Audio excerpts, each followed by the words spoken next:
Hello, everybody, and thank you for tuning in to the Liberty Report. With me today is Chris Rossini, our co-host. Chris, welcome to the program. Good morning. It's great to be with you, Dr. Paul. Good. The markets aren't doing so great, so we have to cheer them up by telling the truth. Of course, that won't help for tomorrow or next day. But if it listened to the truth, it would cheer people up for the long term anyway. But nevertheless, we have to go ahead and report the news. Today's a big day. Yesterday and today, a lot of releases. And this morning, there were some financial reports released. And nobody was surprised. And the stock market said, oh, we knew all about that. So the stock market's skyrocketing so far today, so it doesn't seem to faze them. But the stats are rather ominous. You know, it's they're up around the $25 trillion national debt mark. How much higher can it go? Well, evidently there's enough confidence in Wall Street and all the banks that it can keep going higher, and nobody's backed off. It's not just United States that's spending and monetizing. It's all the big countries and the big monetary system. You know, whether it's Japan or Europe and the whole works. Everybody's monetizing. So it's all helicopter money, print a lot of money, and for a while they'll soothe a couple people, but the people who have lost their jobs aren't being soothed very much, and that's where the stats are really bad. We lost over 20 million jobs lost, and they said the next report might be worse. Simon Black is somebody that we've followed a bit, and he said that in the last 2 months there was $2.5 trillion of money monetization that occurred, and pointed out the first 95 years of the Federal Reserve, that's what they created. So it's rather rapid. It's sort of rampant. It's exponential. So those conditions are not changing, and people should be frightened and concerned about this. The big problem that people have is the excuses they give without admitting the truth of why the Federal Reserve exists. The Federal Reserve exists for a real reason. But if you ask the Fed, they're to keep things calm, and they're to salvage the economy when the markets get ahead of themselves or Congress spends too much money. But the plain truth is none of this can happen without the Fed. It isn't the only cause, but the accommodation of the Fed is necessary for these bubbles to form. And they've been forming for a long time. Austrian economists have been predicting many decades, really, of the boom-bust cycle. And there's been many corrections. The 2008 correction was significant and big, but I don't believe we ever got past that. And we're just right now into what everybody's recognizing is a much bigger one. But no, the spending is an addiction that a lot of people like. The people who are getting welfare, the financial communities, the military-industrial complex.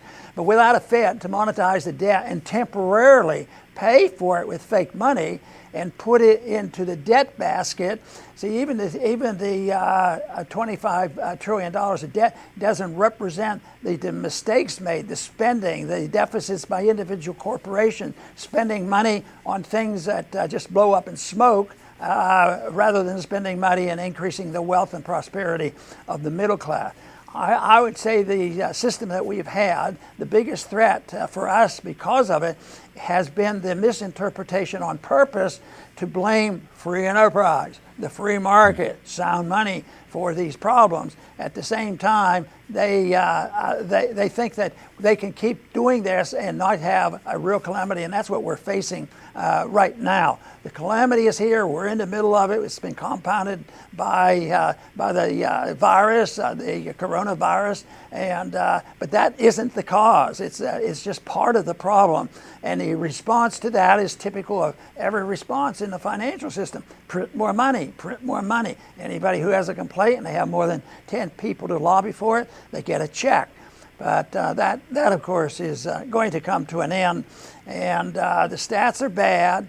Ultimately, the real evil is that it's an attack on liberty, and all we have to see is the tactics of the coronavirus people Their attack is on civil liberties, where the Fed's attack on what they do is just dilute the value of the money and cause more economic problems. Put them together, and that's a setting for some really bad things happening.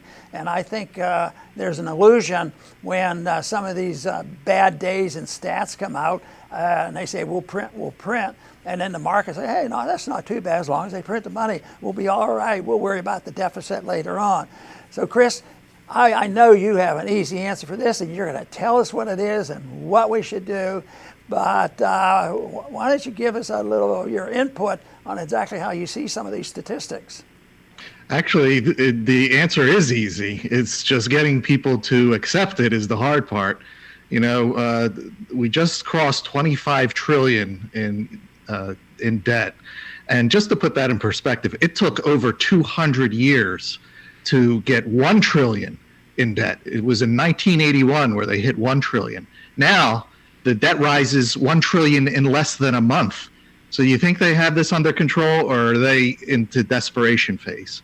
Now it's easy because we've lived our lives through this to think, relax, this doesn't have to end. They'll just keep going. Well, really? Well, show me the Roman Empire. Show me the Spanish, the British Empire. Show me the Soviet Union. Where are they today? They're all gone.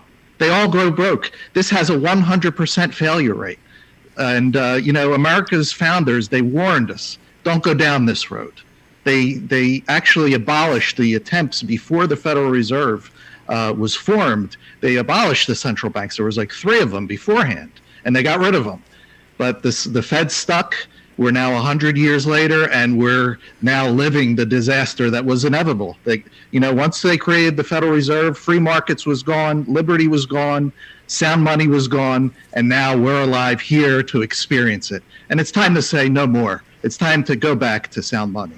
There's one statistic that they report monthly, but it doesn't get a lot of attention. It's been around 63, 64% of the population is in the workforce. And that's more than it should. They're out of there's not as many people in the workforce as should be. But that number dropped to 60%, which means only 60% of the population is in the workforce. And that's with just these preliminary figures coming out. But others who have looked at this and studied them more carefully, they say this is a prediction that there's going to be in the near future, within in the next few months, that there's going to be a 40% drop in the GDP. And that's going to wake up a lot of people. But what's really going to wake up a lot of people is when they start changing some of the terminology to stagflation or inflationary depression, because you can have both, and most people don't believe it. Our government and our Federal Reserve has worked on the assumption that if you spend money, you print money, that if you even get the economy moving this way, this will solve the problem. But they even like inflation. They want price inflation. Just remember how many years I complained about. Can you believe the Fed has a policy of, well, we got to work hard to get the price inflation up to 2%. So we only steal from the average person 2% per year, which was a farce because it was much higher. So I've always said, wait till the GPS, the producer and consumer price index, is measured and it's up going 6 and 7, 8% like it did one time in the 70s. It's going to be a different story. I really think that's what's coming. But in the meantime, the big thing is the big threat. Chris, you've mentioned it, we mentioned a lot. It's a threat to our liberties, and it's a threat to peace here in this country. And when you see the scandalous things going on with coronavirus, I saw one of the state governors just said that and you can issue as governors an executive order. It's the law of the land, and law at least that state. But he said we should not allow people to go to a church and occupy a church for at least another year. I got to thinking, isn't that something that the Soviets might have done? Oh, but we have an excuse, we're going to save lives. But all of a sudden we're starting to realize that the lives aren't being saved that they claim, and they fudge those figures plenty because people do die from coronavirus, and it's very, very serious. But at the same time, whether we have 70,000 or 35,000 people dying from it's a big difference. But the way they report it, they're conditioned to report these statistics erroneously because hospitals and doctors, everybody else get reimbursed if you have the diagnosis of coronavirus, on the death certificate. And of course, where you really got the bonus if you got to use the respirators. And of course, now it's coming out that 90% of the people that's been on a respirator usually dies. So all that activity and mischief. But the bottom line is people say, well, yeah, we have to go along with them. They know what's best. Dr. Fauci, he's our protector. So I guess we shouldn't go to church, into a church now for at least a year, and all of a sudden things are going to be much better. I wish people would come to their senses on this, because you can still have a sensible program of protecting oneself and being advised for the elderly and those with low resistance. But just to turn the rules on everybody at once and say quarantine, instead of quarantining maybe the very ill and the very vulnerable, everybody gets quarantined. But I guess everybody's starting to recognize that even today, there are more things opening up. But it's not going to be, and they could do that, and Chris, you said it's an easy thing to solve if we would do it, and we could open up much faster. But the problems of Fed aren't as simple as that.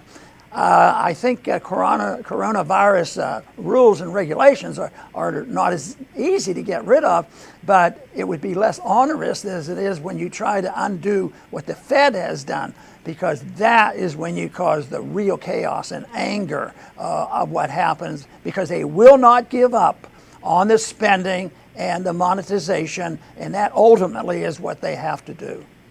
That's right, Dr. Paul. And the Fed, like coronavirus, it's fed by a lot of propaganda. And that's why we're here to cut through it so that you could understand what's going on. And then, when it's time, you at least understand which direction you want to advocate for. And I'd like for our viewers to imagine if Best Buy was putting 75-inch Samsung TVs for free. What do you think would happen? There would be a mad rush to that Best Buy, and eventually those TVs would be gone in a snap. Well, this is how people react when they figure out that there's a counterfeiter called the Fed. Everybody rushes for this counterfeit money. And the thing is, unlike TVs, they can't run out. They could create digits as much as they want. And that's how you get to this point where it's, now government subsidizes everything. The corporations, individuals, they've made welfare promises, up to over $100 trillion in welfare promises. How on earth can they possibly honor that? And then you have wars, one war after another for 100 years. And now they're just making them endless. Forget even ending them. And then you have bailout of Wall Street, and then bailout of Wall Street, and bailout of Wall Street. And now we're getting to bailing out everyone, where government is prohibiting people from working and creating goods and services and just sending them these digits that are counterfeit. So the whole thing is absolute insanity, and it just feeds on itself until people have finally had enough. Yes, and it takes a while for people to wake up, but there's some rules in economic policy that demands that these kind of imbalances end. And I think back, of course, to 1971, when we were on the pseudo gold standard. Everybody knew that $35 an ounce wouldn't hold, and Bretton Woods finally collapsed, not because the politicians got smarter, it's because the rules of economics ruled that you just can't honor the dollar at $35 an ounce. And we're not going to be able to honor the dollar either, or the bond market or anything else at the rate we're printing money. Joe Salerno is an economist, an Austrian free market economist associated with the Mises Institute, and he's considered a real expert on monetary policy. He had an interesting article that I want to just touch on for a minute, because he was talking about sometimes many people overemphasize the fact that interest rates are too low, and that's the problem. And I can remember so often, 3, 4, 5 years ago, well, this all started when Greenspan kept interest rates too low for too long.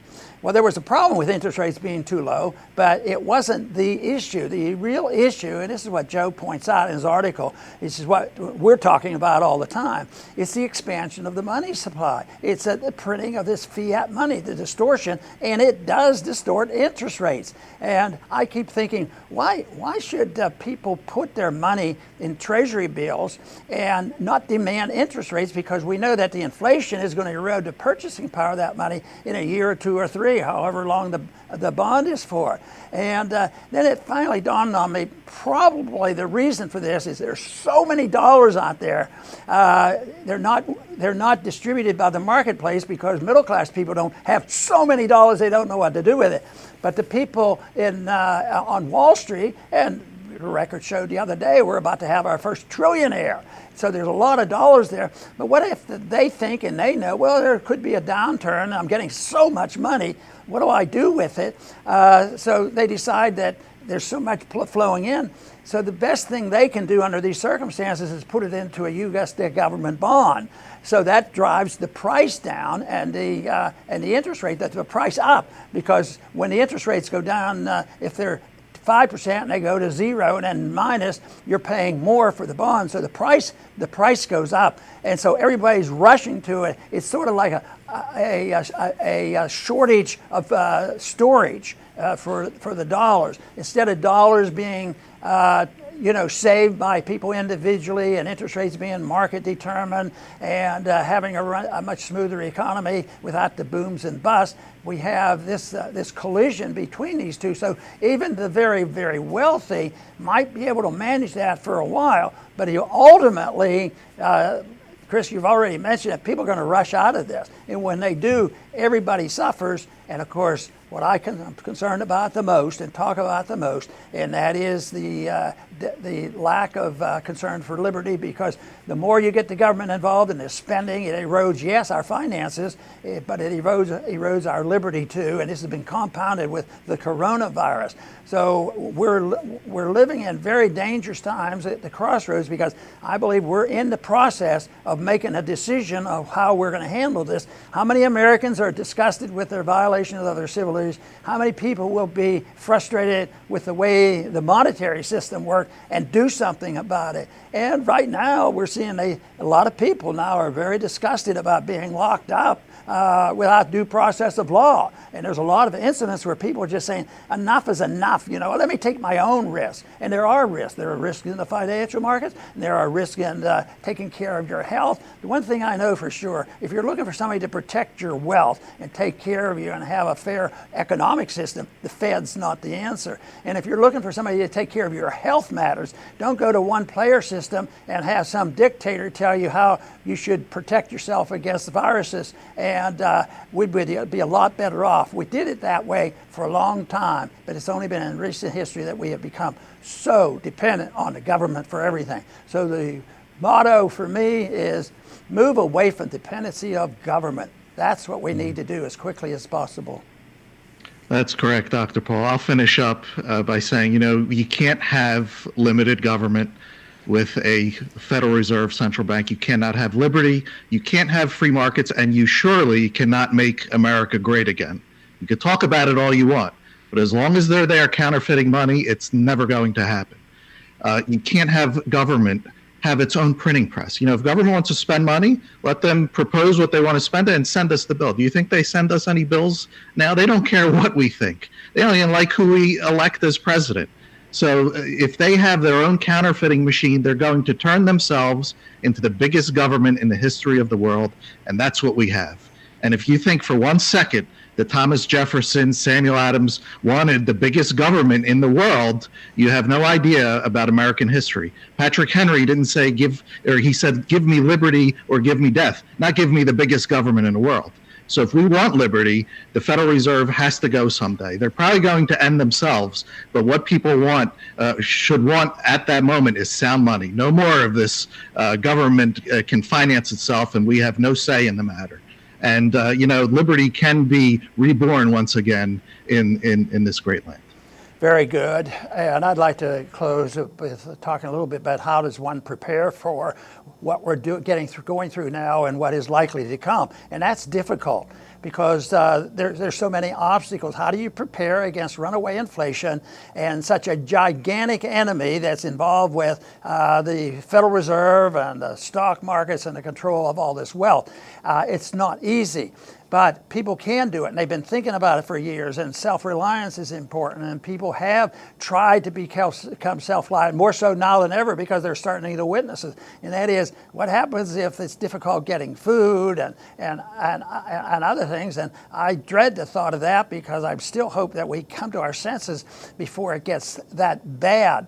But yeah, we can, and people can protect themselves financially with hard assets, metals, and different things like that, and owning some land. There are a lot of things. But that seems, when I look at it, yes, in a narrow sense, some people can be very, very good at it. But other people, when you look at the millions of people who have always been dependent on the government and they had no savings, and then this calamity comes along, and these ideas have been reinforced because every group now is getting money, and right now Pelosi's working on another $2 trillion bailout, and Trump's working on another bailout for building highways, trillions of dollars. But like you said, Chris, this is not going to work, and that's why we have to be prepared. But ultimately, the only real protection, I tell people, yes, I do my best to protect myself and tell other people what we should do and shouldn't do, and why government is really the big problem, and monetarily, it's the Fed. But we have to be able to do something for ourselves, and that is what really counts. And what is that issue? The issue is our freedom to operate. Now people are starting to say, you know what? Are they telling us we don't have the freedom to go to our church if we went, and we don't have the freedom to leave our house? And, somebody said the other day it was pretty amazing to see somebody driving around in a car by himself with a mask on. I mean, yeah, I think there's time. I've worn a lot of surgical masks in my lifetime, a lot, and for a specific position, doing surgery and delivering babies. But this is quite a bit different. This is a social chaos that has been created because if you go into the store and you don't have one, everybody else does. They look at you unfriendly, So we have to realize, put our priorities. And I've argued, yes, we would have troubles if you turned all the switches off. No Fed, no debt, no spending of the federal government. But they gave us our liberties, no taxes, and get rid of the onerous regulations. People would go back to work and they would welcome it. And I think they would be back on their feet in a short period of time with that one item, which is what the founders tried to give us. We had it for a bit, but it's been eroded. And right now we need a renewal in the belief and confidence in a free society. I want to thank everybody for tuning in today to the Liberty Report. Please come back soon.